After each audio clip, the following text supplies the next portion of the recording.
جی قمر چودھری صاحبہ، آپ تمام تر خواتین کیمرہ یہاں پر موجود تھی اور ہر پیشی پر پی ٹی آئی کی جو خواتین تھی آپ کی سربراہی میں یہاں پر آتی تھی،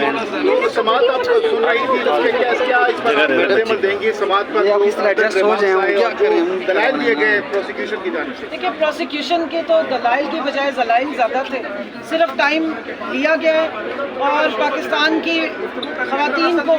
ایک تذلیل کرنے کا موقع لیا گیا ہے۔ ایسے بے تکے دلائل، جی 28 سال کے بعد طلاق ہو رہی ہے، یہ ہو رہا ہے، وہ آپ تو چاہتے ہیں کہ خواتین کی کوئی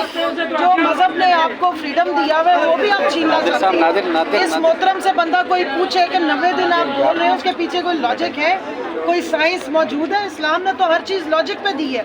کیا خاتون حاملہ ہوتی ہے تو تب وہ اس کی عدت کو جو ہے وہ ویٹیج ملتی ہے، یا ہمارے ساتھ ایسی خواتین آئی ہوئی ہیں جنہوں نے طلاق لی ہے اور بچوں کو پال رہی ہیں۔ یہ کیس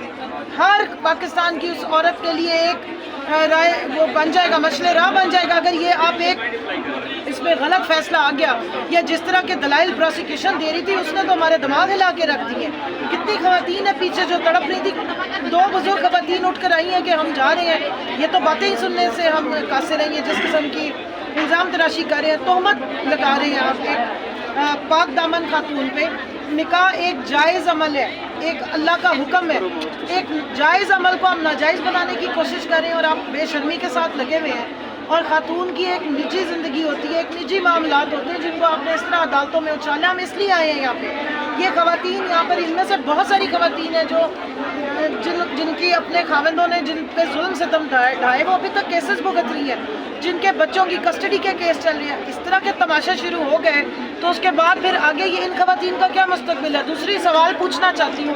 بشریٰ بی بی کے نکاح کو تو بڑا اچھالا جا رہا ہے، تو جو وہ محترم خاور مانیکا صاحب نے نکاح کیا اس پہ پھر سوال پوچھے،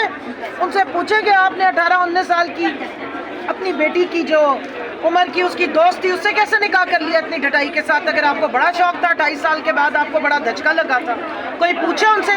کہ آپ کی زندگی میں کیا حالات رہے؟ میں جانتی ہوں اس خاندان کو، پھر ہم بولنا شروع کریں گے تو ہمارے میں اور ان میں کوئی فرق نہیں رہے گا۔ تہمت بازی کا جواب اگر تہمتوں سے دینا ہے یا اچھالنا ہے نجی زندگیوں کو، تو پھر تو لاتعداد ہے۔ پھر ہمارے یہاں تو لوگوں نے کتابیں بھی لکھی ہیں اور بڑا کوئی تماشے لکھے ہیں، تو ہم اس طرف جانا نہیں چاہتے، اور ہم عزت احترام کے ساتھ جو ہمارے اسلامی حدود و قیود ہے اور جو آئینی حق ہے اس کے مطابق اس کیس کا ڈیسیژن ہونا چاہیے۔ نہ حق ایک آپ نے خاتون کو صرف پولیٹیکل وکٹمائزیشن کرنے کے لیے قید میں رکھا اور اس کو اذیت دی ہے، صرف اس کو اس لیے اذیت دی ہے کیونکہ وہ ایک فارمر پرائم منسٹر کی بیوی ہے، نہ وہ کسی اسمبلی میں ہے، نہ وہ پارٹی کا کوئی عہدہ رکھتی ہے، نہ انہوں نے کبھی اسٹیٹمنٹ سیاسی دی ہے۔ آپ صرف ان کو اس لیے اذیت دینا چاہتے ہو۔ 6 سال کے بعد مانیکا صاحب کا دماغ اچانک سے جو ہے وہ مائل ہو گیا اور انہوں نے تہمتیں آ کے لگانی شروع کر دی۔ میں یاد کراتی چلوں، بشریٰ بی بی کی 2 بیٹیوں نے قرآن پاک پہ اپنی ماں کے کیریکٹر کی قسمیں کہیں۔ اب ہمیں یہ دن دیکھنے پڑیں گے کہ باپ کردار اور با وفا اور با پردہ خواتین کی اولاد کو تڑپ کے ان کی کرداروں کی جو ہے وہ آ کے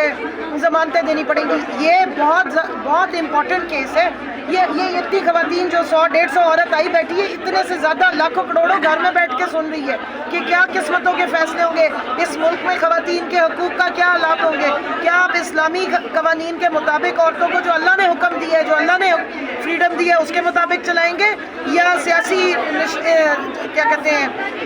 انتقام کا نشانہ بناتے رہیں گے اور اس کی کردار کو، ایک با کردار اور ایک مذہبی عورت کو پیری فقیری کا نام دے رہے ہیں، کبھی کوئی گھٹیا بات کریں؟ شرم آنی چاہیے ایسے